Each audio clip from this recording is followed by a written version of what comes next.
జీడిమెట్ల ప్రియుడితో కలిసి కన్నతల్లిని హత్య చేసిన కేసులో సంచలన విషయాలు బయటపెట్టిన బాలానగర్ డీసీపీ సురేష్ కుమార్.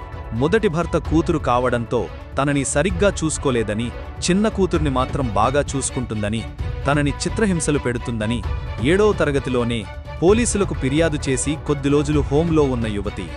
ముందుగా ప్రేమ గురించి ఒప్పుకున్న తల్లి కొద్ది రోజులు తల్లి ఇంట్లోనే సహజీవనం చేశారు. అనంతరం శివ నుండి డబ్బులు డిమాండ్ చేసి బ్లాక్మెయిల్ చేసిన తల్లి బాలానగర్ డీఎస్పీ సురేష్ కుమార్ చెప్పారు.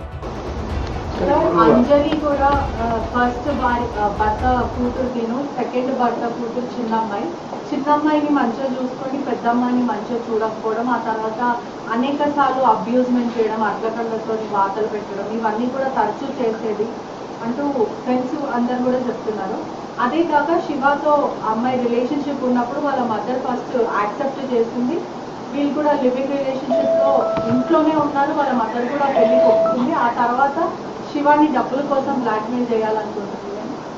అదే మీరు చెప్పిన వాటిలో చాలా విషయాలు నేను కూడా కవర్ చేశాను, దాదాపుగా అవే చెప్పాను.